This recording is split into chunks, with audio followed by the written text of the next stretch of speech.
Chapitre 6. Ils s'éveillèrent dans la pâle lueur du jour naissant. Des pans de brume flottaient au ras du sol.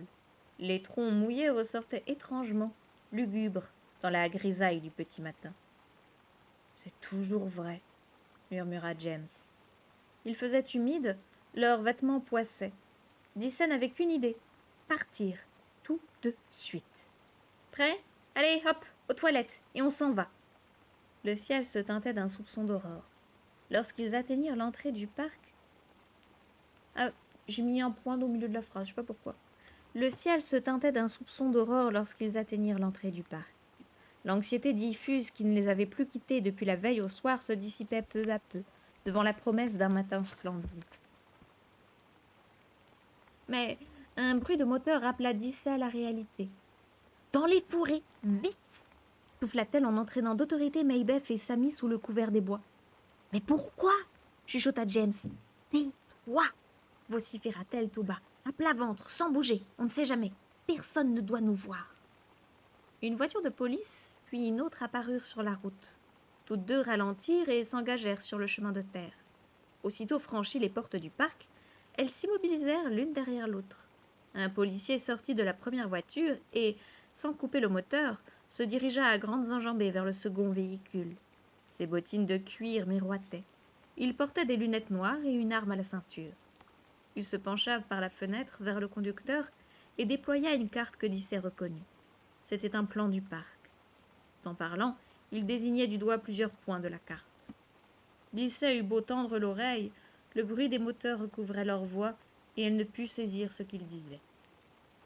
Enfin, le policier hocha vivement la tête à plusieurs reprises et regagna sa voiture. Les deux véhicules démarrèrent et redescendirent la route dans un grondement, leurs gyrophares lançant des éclairs rouges. « Filons, et vite !» déclara Dissay. Ils repartirent en courant, presque. « Qu'est-ce qu'ils cherchaient ?» demanda James. « Je n'en sais rien. »« Tu crois que c'est nous ?»« Je n'en sais rien. »« Ou Louis et Eddie ?» reprit James. « Nous, personne ne savait qu'on était là. Louis et Eddie, des tas de gens ont dû les remarquer. Ils faisaient des courses à la boutique, tous les jours. Nous aussi, on y est allés. Le premier jour seulement. Au fait, c'était quand ? Je ne sais plus. Mais n'oublie pas qu'on a pris ces sacs de pique-nique aussi. Hé, dis pas nous, Sammy. C'est la même chose, fit remarquer Dissay. Et elle ajouta comme pour elle-même. Louis et Eddie ont fait une fugue, et peut-être bien davantage. Enfin, nous sommes partis à temps. Ils marchèrent toute la matinée. Les premières journées de marche avaient été un bon entraînement, et le séjour dans le parc les avait reposés. C'est bien qu'ils étaient en pleine forme, muscles solides et bon moral. La route serpentait le long de la côte en direction du sud. Vers midi, ils se reposèrent un moment, assis sur l'un de ces murets de pierre comme on en voyait partout dans la région. « J'ai faim, » dit James. « Pas vous ?» James, il est insupportable. Hein. Franchement, j'en peux plus. « On n'a pas vu le moindre magasin depuis la petite localité de tout à l'heure, » répondit Dissay. « Et pas un seul garage non plus. Moi, j'aurais plutôt soif. » Soudain, elle crut défaillir. « La carte ! Oh, je l'ai oubliée là-bas. Je ne sais même plus où nous sommes. Oh, comment allons-nous faire sans carte ?» « On retourne sur nos pas ?» proposa James. Il y avait une épicerie dans ce petit patelin tout à l'heure. Et il y a des kilomètres. En plus, autant que tu le saches, mais nous n'avons pas grand-chose en poche. 26 cents pour être précis. J'avais l'intention de demander à la boutique de l'entrée du parc s'il n'avait pas un petit boulot pour moi. Seulement, tu comprends, comme il a fallu rester, j'ai eu peur d'attirer l'attention sur nous. Alors maintenant, il n'y a plus qu'une solution. Continuer. On a bien traversé des rails tout à l'heure. Bon, ça signifie qu'il doit y avoir des patelins dans le secteur, un peu plus loin. Mais qu'est-ce qu'on va manger ? S'inquiéta James. Pour le moment, rien. Impossible. Tout ce qu'on peut faire, c'est marcher et voir ce qui se présente ensuite. Si seulement j'avais une carte, je pourrais repérer où est la mer. Il y aurait bien toujours moyen de ramasser des moules ou des clams. Il me faut absolument une carte. Ils se remirent bravement debout, plus fatigués que lorsqu'ils s'étaient assis. Les replis des collines, la symétrie des arbres avaient perdu toute leur féerie. Ils marchaient en automate, d'un pas ralenti.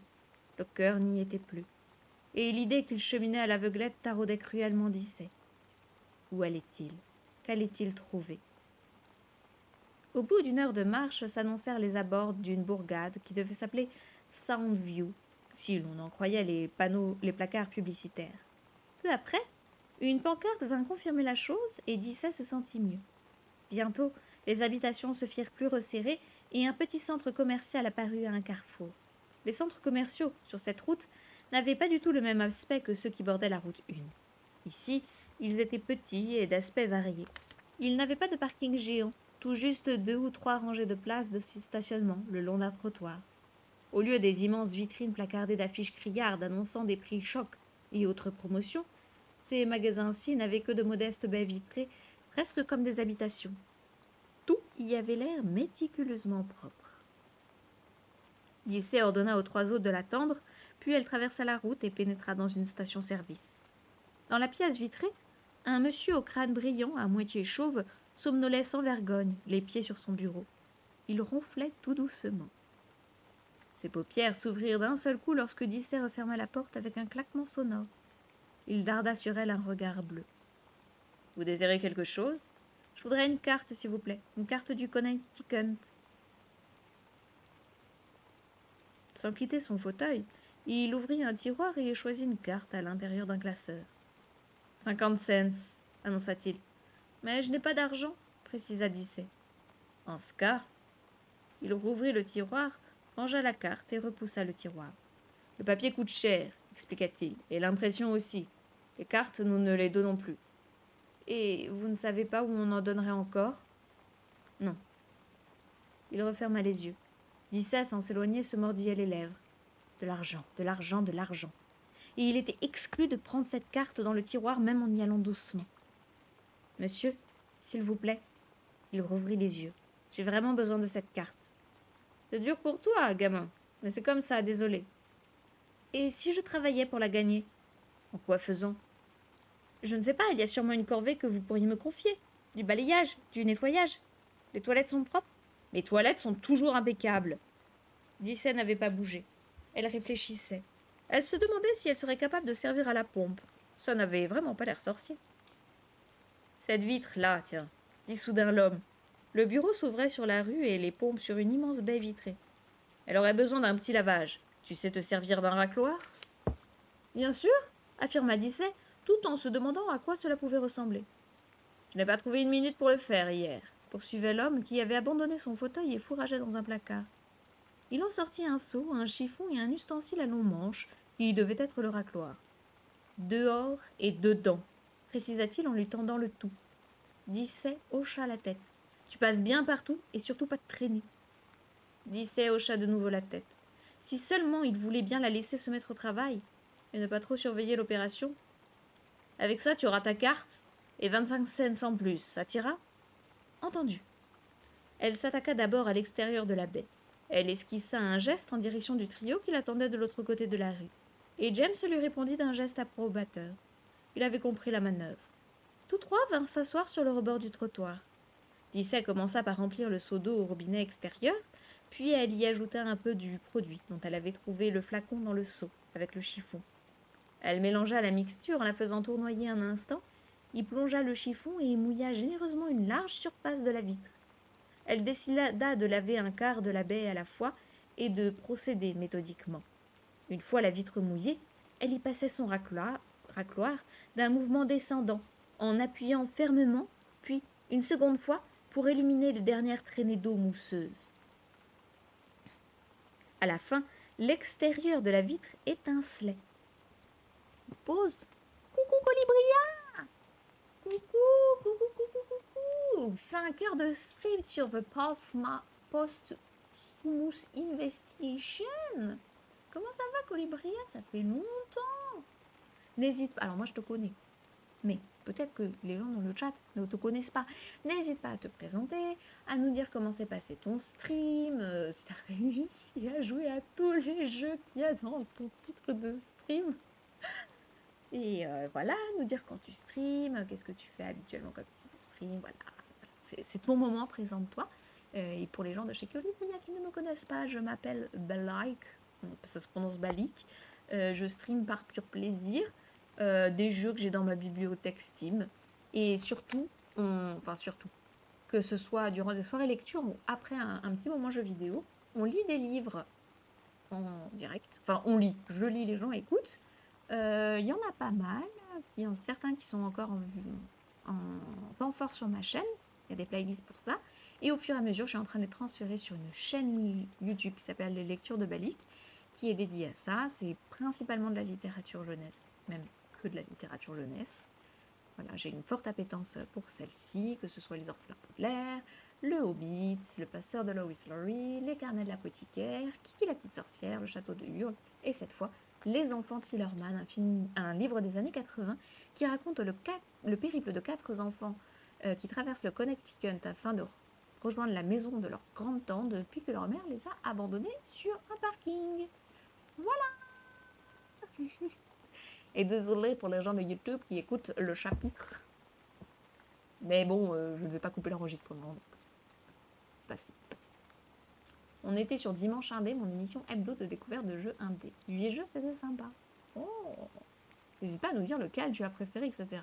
Je pense que ça intéressera des personnes dans le chat, notamment parce que je vois Acoin et Cooking Simulator 2. Oh, le Gogo Mr. Chickums, il a l'air incroyable aussi. Little Nemo. Voilà. On va reprendre la lecture, mais je vais en profiter pour boire un coup.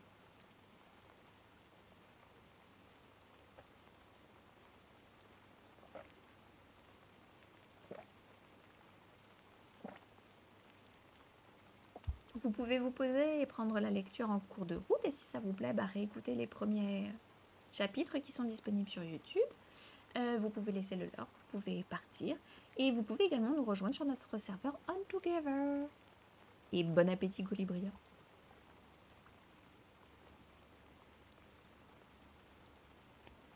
Donc, Dissay a lavé une vitre. L'intérieur. Soirée à toi aussi. Repose-toi bien. Donc, elle a lavé la vitrine extérieure. Sur Toto fait, c'est bon. Dissay répéta l'opération à l'intérieur. Quelques véhicules s'arrêtèrent pour prendre de l'essence, puis repartirent. Chaque fois que l'un d'eux démarrait, Dissay jetait un petit coup d'œil dehors pour vérifier que sa petite bande était toujours là, au complet. Lorsqu'elle eut terminé, elle alla vider le seau, rincer le matériel et rapporta le tout au pompiste. Il revenait de servir à un client. Il lui tendit une carte et une pièce de 25 cents. « Tu as des admirateurs, on dirait » lui fit-il observer. « Oh, ce sont des copains. En tout cas, tu as fait du bon boulot. Si tu repasses par ici dans le courant de la semaine... » « Merci, monsieur, » dit simplement Dissay. « Tu ne l'as pas volé. Allez, » conclut-il. Dissay regagna le trio, sa carte en main. « Tu as mis un temps fou, » déclara James. « J'ai tellement faim que j'en ai la tête qui tourne. » La carte coûtait 50 cents, alors j'ai lavé la vitre. Comme ça, j'ai gagné 25 cents de plus. « Et maintenant, on mange » déclara Sammy. Ils pénétrèrent dans la première section du centre commercial, mais il n'y avait là qu'un restaurant et des boutiques de vêtements. Ils traversèrent la rue pour explorer la section d'en face. Ils y trouvèrent une boutique regorgeant de merveilles, du rayon traiteur à l'épicerie fine, avec toutes sortes de produits exotiques et de fruits inconnus. Mais rien de ce qui était présenté là n'était étiqueté à moins de 50 cents. Les vendeurs surveillaient la petite équipe d'un œil soupçonneux, et Dissay s'empressa de faire ressortir son monde. « Mais moi je veux manger !» protesta Sammy. « Sinon je vais mourir !» Dissay l'entraîna dehors d'une inferme. « Et toi ?» lui chuchota-t-elle à l'oreille avec force, « ou les gens vont se poser des questions. » Il reniflait prêt à pleurer. « Et puis, écoute, tu ne vas pas mourir, pas si vite. Que ça, pas si vite que ça. Pour mourir de faim, il faudrait rester des jours et des jours sans manger. » Non loin de là, une petite boulangerie exposait en vitrine des trésors de pièces montées et de gâteaux richement décorés. Mais Dissay ne les laissa pas s'attarder devant la vitrine. Elle les fit asseoir sur le rebord du trottoir, à quelques pas de là. Leurs genoux effleuraient le pare-choc d'une Cadillac bleue, étincelante. « Écoutez-moi, » déclara Dissay. « Ici, il s'agit de jouer serré. »« C'est-à-dire » demanda James. « Nous n'avons pas 50 cents, et dans ces boutiques de luxe, ce n'est absolument pas assez, pas même pour nourrir un seul d'entre nous.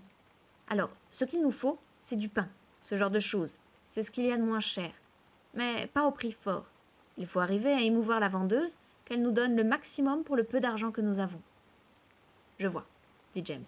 « Je vais aller lui dire que je meurs de faim, » déclara Sammy.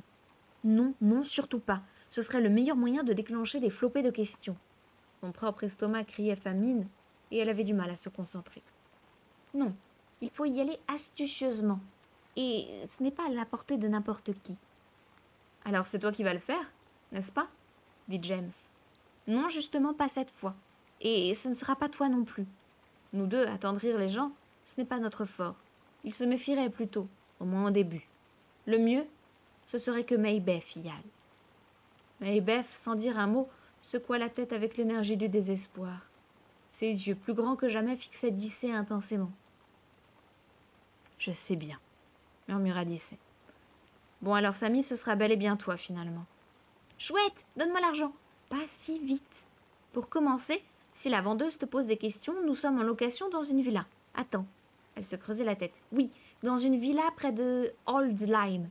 Et nous sommes allés faire une balade. Et nous nous sommes perdus. Et il n'y a personne à la maison pour venir nous chercher en voiture avant ce soir. Tu as compris? Là-dessus, tu lui dis que nous avons faim, mais seulement si elle te le demande. Et si elle ne le demande pas? Alors tu lui expliques qu'il nous faudrait de quoi manger ce midi, et peut-être ce soir aussi, mais que nous n'avons que 50 cents. Bon, si elle te donne 2 pains, c'est parfait. Mais si elle te propose autre chose de plus cher, rappelle-lui que tu n'as que 50 cents, malheureusement. Demande-lui si cette route-ci est bien celle qui mène chez nous. Tâche d'avoir l'air à la fois courageux et bien à plaindre. Tu vois ce que je veux dire, Samy? Et surtout, quoi qu'il arrive, ne lui dis pas la vérité. Il était debout devant elle, bien campé sur ses petites jambes brunes et musclées. Il tendit une main sale dans laquelle Dicey déposa alors quelques pièces. « Tu te sens capable de le faire, Samy ?»« Je crois. Et s'il n'y a rien qui nous convienne, tu n'achètes rien. Sortir sans rien? Oh, Dicey, je ne pourrais pas. » Il était sincère. Obéir, il le voulait bien, mais jusqu'à un certain point seulement. Ils le regardèrent entrer dans la boutique. Un carillon tinta gaiement lorsqu'il poussa la porte. Puis ce fut le silence, et ils attendirent, muets, durant d'interminables minutes. La Cadillac bleue les fixait de son regard de verre, vide et stupide. La porte carillonna de nouveau, et tous trois tournèrent la tête. Samy sortait de la boutique, un grand sac de papier blanc dans une main. De l'autre, il tenait quelque chose de rond, plus qu'à moitié dévoré. Il en engloutit le reste lorsque son regard croisa celui de Dicey. « Super !» annonça-t-il. Elle avait 2 beignets d'avant-hier et aussi quelques petits pains et une tourte qu'elle venait de retirer de la vitrine parce qu'elle ne voulait plus les vendre après 2 jours de cette chaleur. Elle disait qu'il fallait quand même essayer d'appeler nos parents, voir s'il y avait quelqu'un malgré tout, mais je lui ai dit que je ne me souvenais pas du numéro de téléphone. Alors elle a dit que peut-être ma sœur le saurait. J'ai dit que tu viendrais lui donner si tu t'en souvenais, mais seulement après avoir mangé parce que tu mourrais de faim. Dicey sauta sur ses pieds. « Beau travail, Samy, dit-elle. Mais ne nous éternisons pas ici. Je n'ai pas l'intention de répondre à d'autres questions. Commençons par disparaître. Et ensuite, mangeons. On prendra la tourte. Ça valait la peine d'attendre un peu, non ?» Ils s'éloignèrent en hâte et tournèrent au premier coin de rue. Sitôt hors de vue, ils s'assirent dans l'herbe et festoyèrent. Partageant la tourte aux pommes avec leurs doigts et léchant consciencieusement le jus poisseux et sucré avant de saisir un autre morceau. Ils avaient trop faim pour laisser de côté grand-chose.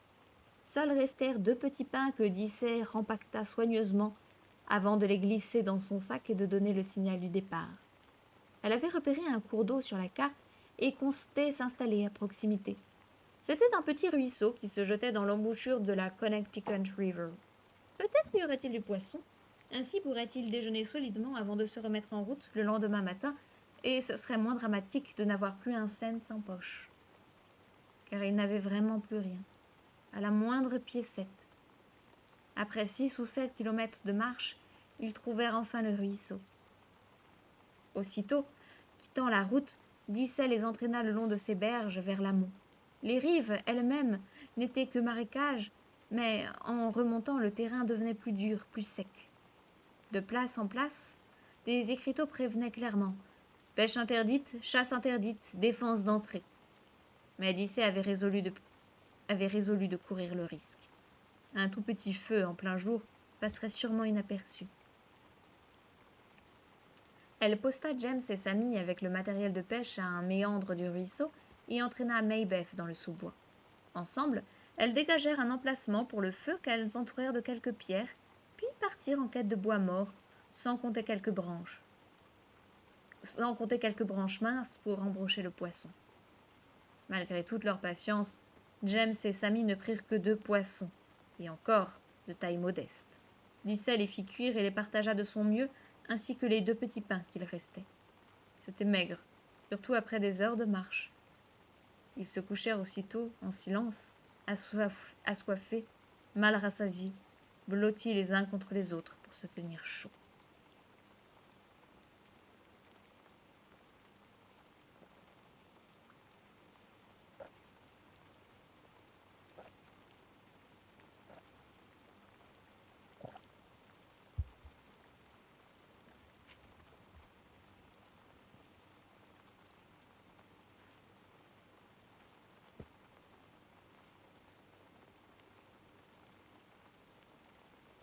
Dicey s'éveilla de bonne heure et s'en alla déterrer des vers. Puis, prenant le fil à pêche, elle se posta au bord du ruisseau pour tenter d'attraper de quoi déjeuner. C'est le matin, de bonne heure, que le poisson mord le mieux, c'est bien connu. À Provincetown, elle s'en souvenait. Les bateaux de pêche prenaient la mer alors qu'il faisait encore nuit, afin d'être sur place, lignes et filets prêts à l'action dès les premières lueurs du jour.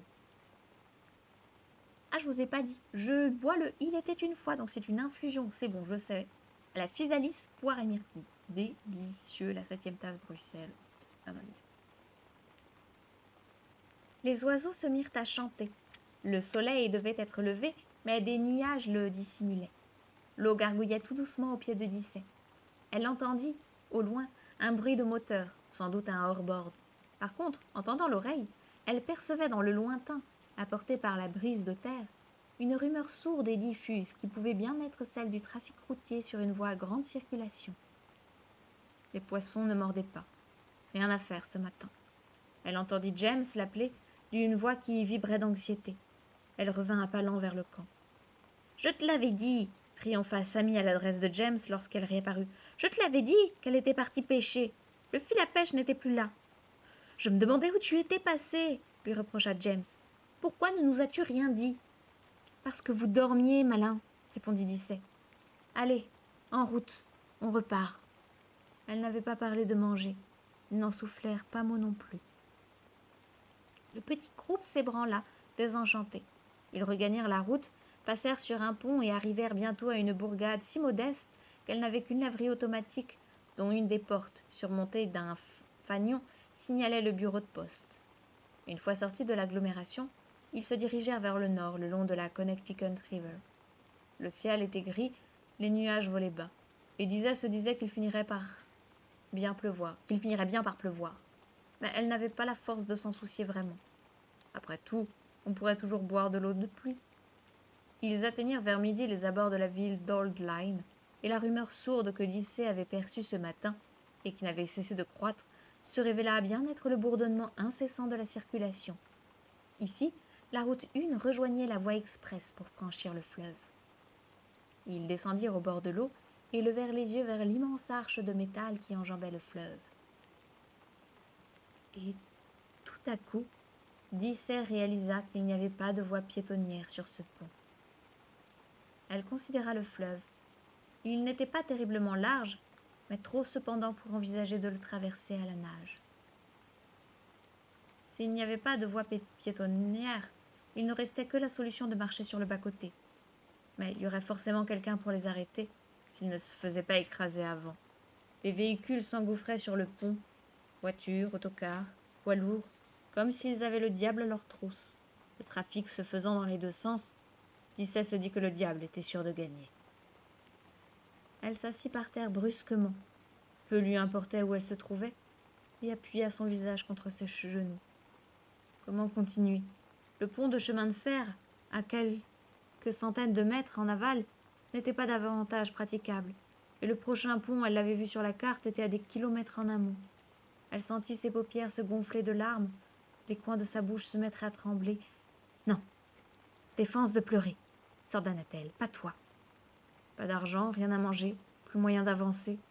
Le silence autour d'elle lui indiqua que les 3 autres l'épiaient sans mot dire. Et s'ils se changeaient tous en pierre, elle y comprit. Ce serait la fin de leurs soucis. Elle ouvrit les yeux, regarda ses genoux à travers ses doigts.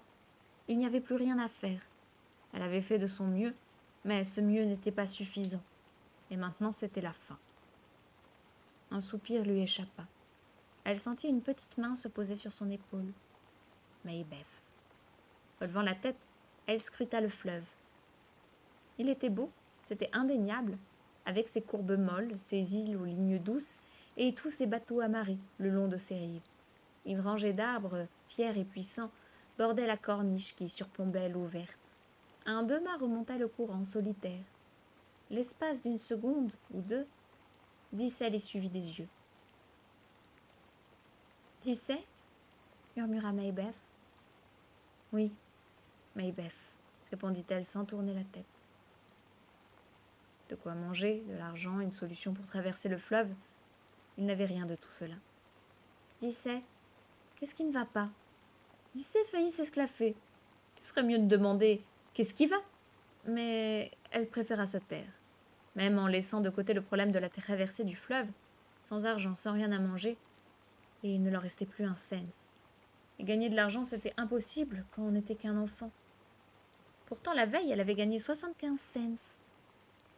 James interrompit sa réflexion.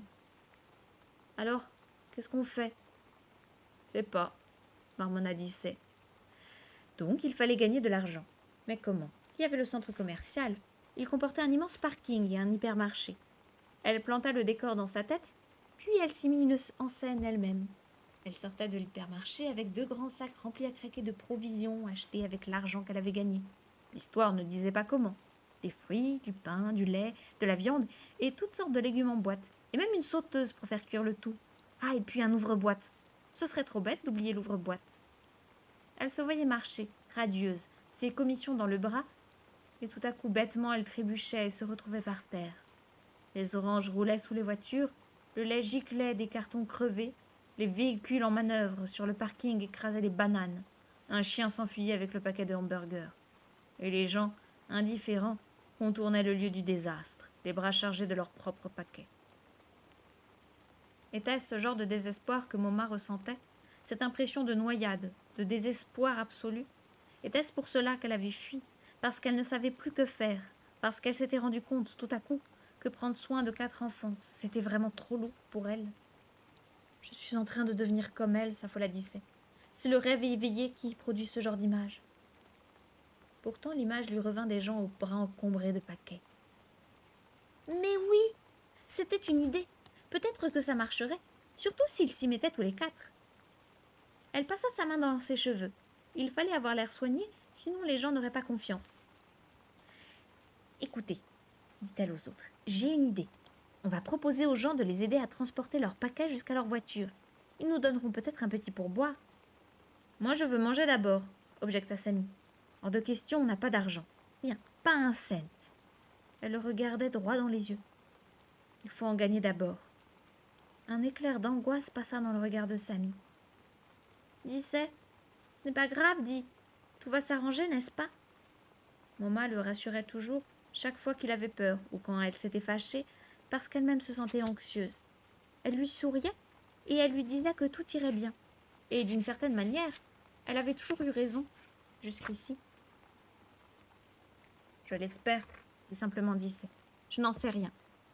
En tout cas, je peux vous dire une chose. Si ça marche, si nous gagnons un peu d'argent, la première chose que je ferai sera d'acheter un carton de lait, sitôt qu'on aura 40 cents. Je vous le promets. » Dans le regard de Sammy, l'anxiété persistait, mais il hocha docilement la tête. En lissant leurs cheveux par-ci, en époussetant un t-shirt par-là, Dissay s'efforça de donner à chacun l'aspect le plus présentable possible. Elle ne s'était pas rendue compte à quel point ils avaient l'air sales. Les cheveux de Maybeth étaient emmêlés, pleins de nœuds. James avait les mains noires de crasse et des ongles plus noirs encore. Quant à Sammy... Sammy ressemblait simplement à un enfant de 6 ans à la fin d'une journée de jeu. C'était encore lui le plus acceptable. Dissay regarda son short plus que douteux et ses genoux sombres. Pour ses cheveux, par contre, il n'y avait pas de problème. Court comme il l'était, il se comportait honnêtement. De toute manière, il fallait tenter le coup. Ils prirent position devant la sortie, mais lorsque Maybeth se fit si proche de cette foule, son regard se fit suppliant. Dissay comprit et lui dit d'aller s'asseoir un peu plus loin sur une murette. Maybeth se faufila, soulagée, et se tint assise sans bouger, comme une petite fille sage en train d'attendre sa mère. Merci Rafalunza pour le follow. La plupart des gens que les enfants abordaient leur disaient « Non merci », avec un regard de biais perplexe. Visiblement, ce genre de proposition n'était pas une coutume locale. Certains pourtant, surtout les jeunes femmes accompagnées d'enfants en bas âge, disaient « Oui » ou « Pourquoi pas » sur un ton reconnaissant. Alors, Dissay ou James ou Sammy transportaient d'énormes paquets jusqu'au coffre de leur voiture. En remerciement, les gens leur glissaient une pièce, 5 cents, 10 cents, parfois un peu plus. Fidèle à sa parole, au bout d'une demi-heure, les 40 premiers cents amassés, Dissay entra dans le magasin pour y acheter un carton de lait. Ils se réfugièrent à l'écart et burent tour à tour, attentifs à ne pas laisser perdre la moindre goutte. Le liquide frais et riche leur descendait comme du velours le long du gosier. Le carton fut bientôt vide. « Alors, ça va mieux » s'enquit Dissay. « Nettement, dirent-ils, et ils retournèrent à leur poste. Tout l'après-midi, bravement, ils proposèrent leur service. Dissay apprit à lire la réponse dans le regard de ses interlocuteurs avant même qu'ils n'ouvrent la bouche. Vers la fin de l'après-midi, sans prévenir, comme toujours, la chance leur sourit. Un monsieur d'un certain âge et une petite fille bien coiffée sortirent du marché bondé. Ils se plantèrent devant le portail automatique d'où leurs emplettes émergèrent sur le tapis roulant. « Comment ça, leurs emplettes émergèrent sur le tapis roulant ?» J'ai pas compris. Genre, il y a un tapis roulant pour... Bref. Dissay les vit s'approcher de 3 gros sacs, pleins à craquer. Elle s'avança aussitôt. « Vous permettez que je vous aide ?» Le vieux monsieur se retourna, surpris. « Mais c'est que nous en avons 3, hésita-t-il. « Mon frère peut aider aussi. »« La voiture est de l'autre côté, juste devant le restaurant, » dit-il. « Pas de problème, » assura Dissay. Indécis, l'homme parut attendre. Sans doute qu'elle renouvelle son offre. Mais Dissay ne dit pas un mot de plus, et cette discrétion parut le décider. Il tourna vers elle un regard qui pétillait. « Pourquoi pas ?» dit-il à l'adresse de la petite fille. « Entendu, » poursuivit-il en revenant à Dissay. « Prenez ces 2-là, ton frère et toi, et je porterai le 3e. Allez-y doucement, il doit y avoir des œufs là-dedans, quelque part. Nous n'avons pas oublié les œufs, dis-moi. »« Grand-père, » le gronda la petite fille, « tu n'arrêtes pas de demander ça. Arrête de me mettre en boîte. Eh, ça ne va pas, ça. » Ses joues se gonflaient boudeuses. « Tu m'avais dit que je pourrais transporter un sac, tu l'avais dit. » Il acquiesça d'un signe de tête. « Tu l'avais dit parce que je suis ton aide sur le bateau. » Il fit comme s'il n'entendait pas. Dissay feignit de ne pas entendre non plus. Elle avait horreur des voix géniardes. « En plus, je suis plus grande que lui, » insistait la gamine en désignant Sammy. « C'est pas juste. » Ils se dirigèrent vers la voiture, Sammy chargé du sac le plus léger, le grand-père et Dissay des plus lourds. La petite fille fermait la marche en traînant les pieds. Chemin faisant, le vieux monsieur demanda à Dissay combien d'argent ils avaient gagné, et elle répondit qu'elle n'avait pas encore fait le compte. Il voulut savoir s'il y avait longtemps qu'ils étaient là, et lorsqu'elle répondit qu'ils s'y étaient mis au début de l'après-midi, il fit observer qu'il devait aimer le travail. Dissay eut un geste évasif. Il lui dit que, pour sa part, il aimait travailler, mais sans doute bêtement parce que les vacances n'en paraissaient que meilleures. Dissay ne put se retenir de sourire. « Alors, comme ça, vous faites ça tous ensemble ?» commenta-t-il gentiment. Il n'avait pas l'air d'enquêter, mais plutôt de s'informer par réel intérêt pour Dissay. Dissay eut envie de lui répondre, même si elle ne pouvait lui dire la vérité. « Oui, c'est pour acheter un cadeau d'anniversaire pour maman, » dit-elle. « Et que comptez-vous lui offrir ?»« Elle a besoin d'une planche à repasser. »« Mais votre père participera aussi, non ?» demanda l'homme. Dissay sentait, rien qu'à l'entendre, que c'est ce qu'il aurait fait, lui. « Il n'est pas là, » dit-elle brièvement. L'homme se contenta de hocher la tête. Ils arrivaient à la voiture. Elle était immatriculée en Pennsylvanie. Il ouvrit le haillon. Sammy et Dissay glissèrent leur sac dans le coffre, puis il y déposa le sien. Il plongea la main dans sa poche. « Vous êtes combien ?»« 4, » répondit Dissay. Il sortit son portefeuille, en tira 2 billets d'$1. « Voilà, » dit-il en les lui tendant, 50 cents chacun. « C'est trop ?» protesta Dissay. Comme elle ne faisait pas mine de les prendre, il plia les billets et les glissa dans la poche du short de Dissay. « C'est à moi d'en juger, jeune fille. Et maintenant, filez. Et bonne chance. » Dissay le remercia et tourna les talons. Elle eut le temps d'apercevoir la petite fille qui se hissait sur la pointe des pieds pour murmurer quelque chose à l'oreille de son grand-père. Il la prit sous les aisselles sans colère, mais d'un geste ferme, et l'assit sur le siège du passager avant. Dissay et Sammy s'éloignèrent. Chouette, chouette et re-chouette, chantonnait Sammy, mais il n'en reprit pas moins son poste auprès des portes du supermarché. Peu après, Dissay rappela ses frères et sa sœur, et tous ensemble ils comptèrent la recette. 5 $ et 15 cents. Dissay n'était pas mécontente. Voilà qui est mieux, dit-elle. Elle s'empressa d'aller acheter du pain, du lait et du beurre de cacahuète. Lorsqu'elle revint avec ses emplettes, elle put annoncer fièrement qu'elle avait encore en poche 3,85 $. Et de quoi nous lester l'estomac, ajouta-t-elle.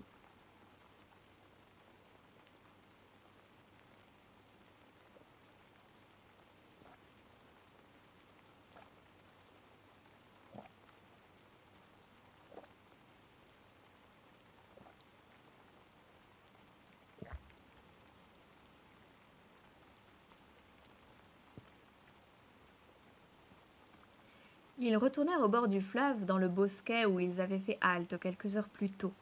2 maisons seulement étaient en vue depuis cet endroit, toutes deux d'architecture moderne et bâties à même la falaise, toutes deux tournées vers le fleuve. Lorsqu'ils furent bien repus, Dissay leur expliqua le problème qui les attendait, cette fameuse traversée du fleuve qui ne pouvait pas se faire sur ce pont. Elle se sentait moins abattue et pouvait maintenant exposer la situation tout en gardant la tête froide. D'abord, ils avaient gagné de l'argent, de quoi tenir un peu. Et puis, ce grand-père et sa petite-fille, sans qu'elle sût dire pourquoi, lui avaient un peu rendu espoir. Ce n'était pas grand-chose, mais c'était un peu de soleil. Assis en rond d'oignons dans l'herbe, ils contemplèrent le fleuve qui coulait doucement à leurs pieds. Un peu partout, des bateaux amarrés attendaient patiemment le long des rives, par flottilles entières devant les marinas ou solitaires au bout de longs pontons de bois. Au-dessus d'eux, sur le pont, bourdonnait le trafic routier. « Il va falloir remonter jusqu'au prochain pont, » dit James. « Il y en aura pour des jours et des jours, » soupira Dissay. « Mais je vois mal que faire d'autre. » Elle n'aimait guère l'idée de s'éloigner du bras de mer. « Crois-tu qu'un peu plus loin en amont, le fleuve devient assez étroit pour qu'on le traverse à la nage ?»« Aucune idée. » Dissay regarda autour d'elle. « Ce serait trop risqué d'allumer un feu, j'imagine. J'aimerais bien voir un feu, pourtant. » Maybeth vint se blottir contre elle en fredonnant à mi-voix. Dissay remonta les genoux et se contenta d'observer le fleuve pailleté de lumière dans le soleil du soir. Elle avait l'estomac plein et la chaleur de sa petite sœur la gagnait peu à peu.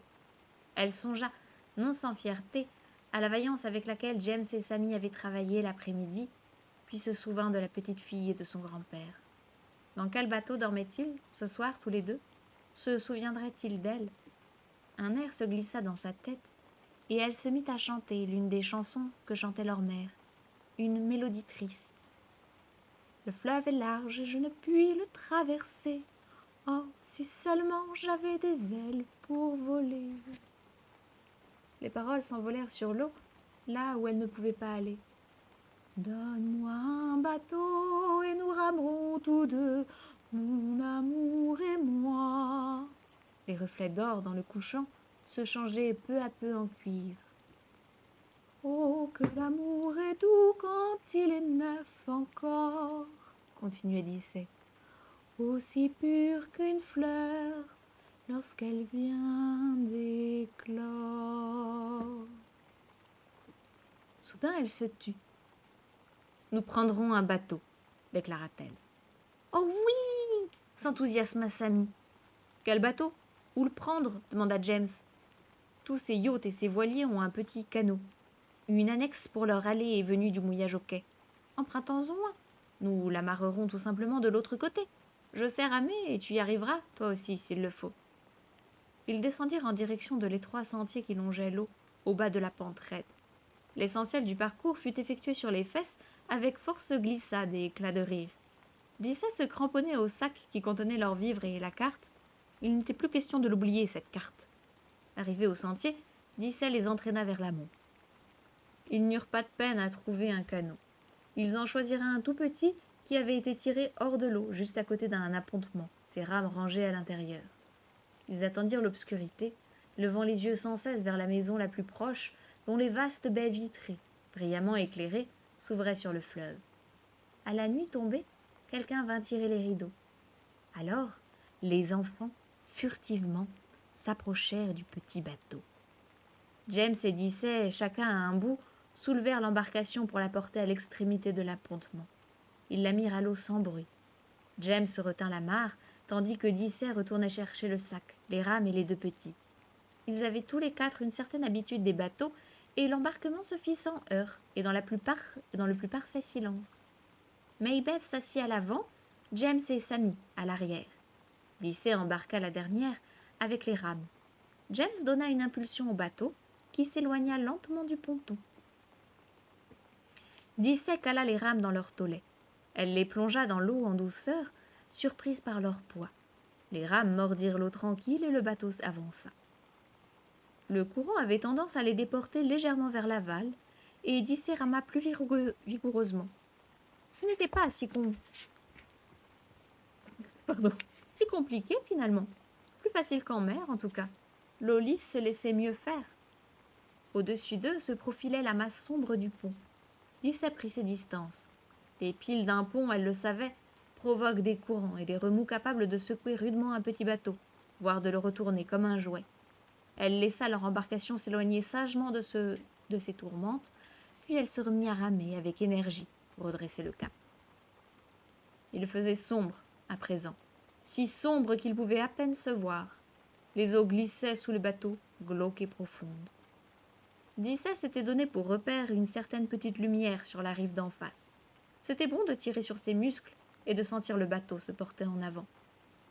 Vers le milieu du fleuve, le courant faiblissait nettement et le bateau filait droit et vite. Mais à l'approche de la rive d'en face, remous et courants se firent de nouveau sentir. James indiqua à Dicey une impressionnante marina, dominée d'immeubles aux fenêtres éclairées et devant laquelle toutes sortes d'embarcations se berçaient mollement, au mouillage, le long de pontons parallèles. De la lumière brillait au hublot de certains de ces bateaux. Attention, illustration.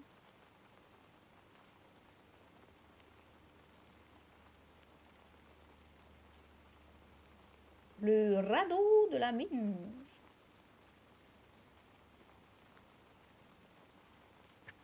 Ils se rangèrent à côté d'un yacht modeste.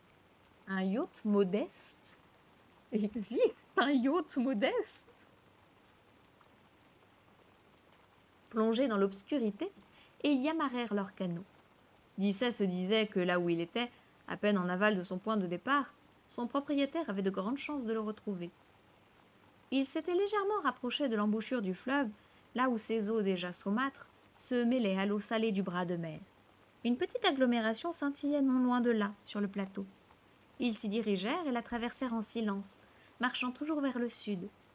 La nuit s'avançait, les habitations se faisaient plus clairsemées, mais ils n'avaient toujours pas trouvé de coin tranquille où s'installer pour dormir. Au bout d'une heure de marche, ils étaient épuisés, et Sammy trébuchait tous les 3 pas. Dicey le prit sur son dos après avoir confié le sac à James. C'est alors qu'elle s'aperçut combien elle était combattue d'avoir ramé.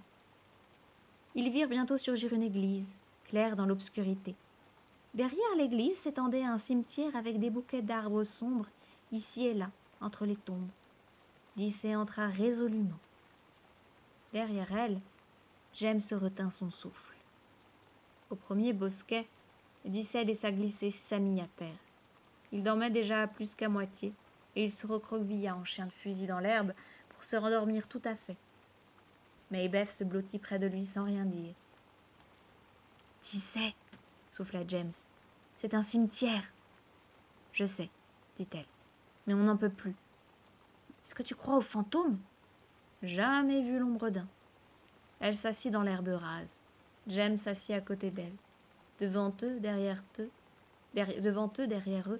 tout autour d'eux, s'alignaient des tombes, taches claires en rang parfait. On devinait vaguement des statues sur certaines d'entre elles. « Moi, les fantômes, je n'y crois pas, dit James. Mais n'empêche, je n'aime pas cet endroit. C'est trop silencieux. » De fait, le silence le plus total les enveloppait comme un brouillard. C'était un silence vibrant, comme si d'étranges forces, emprisonnées sous sa chape, tentaient de la percer. Dicey eut un long bâillement. Elle était bien trop fatiguée après cette journée si longue pour se préoccuper vraiment de ce genre de détails. J'aime bien ça, le silence, murmura-t-elle. Mais James se promenait son regard sur les rangées de tombes. On mourra tous, tu sais, dit-il. Oui, mais pas avant un bon bout de temps.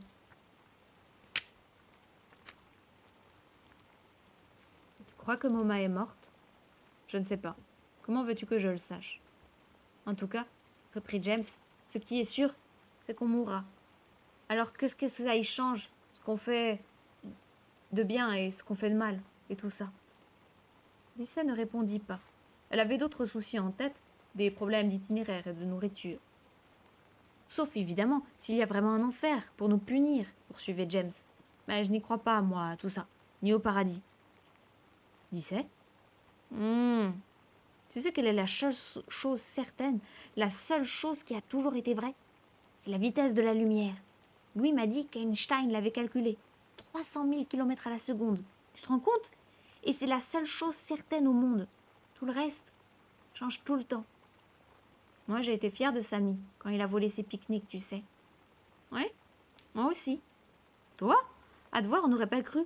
Tu avais l'air furax. Je l'étais aussi. Dissay, ça ne tient pas debout ce que tu racontes. Je suis trop fatiguée pour ce que je raconte. Pour que ce que je raconte tienne debout. J'essaye plutôt de faire le point, figure-toi. Voyons. Nous avons descendu vers le sud. Nous nous ferons des sandwichs pour déjeuner demain matin. Il n'y aura qu'à terminer ce qu'il nous reste. Ce sera toujours ça de moins à porter. Il eut un silence. Elle laissa dériver sa pensée. As-tu entendu Moma parler de son père quelquefois? Moi jamais. Pourtant, on a forcément un grand-père. Il est mort, sans doute. Tout le monde meurt ou finit par mourir alors. James, coupa Dissay, tu ferais mieux d'essayer de dormir. Tu deviens tout à fait morbide. Tu vas finir par dérailler. C'est plutôt en cherchant des raisons de ne pas être morbide que je risque de dérailler, dit James. Dors. Pas envie. Dors, s'il te plaît. Tu ne risques pas de dérailler. Vraiment. Va. Tu raisonnerais presque trop bien, au contraire. Seulement, tu comprends, quand on ne dort pas assez, on finit par avoir de drôles d'idées. Il faut dormir. Elle s'allongea et ferma les yeux résolument. James poussa un long soupir.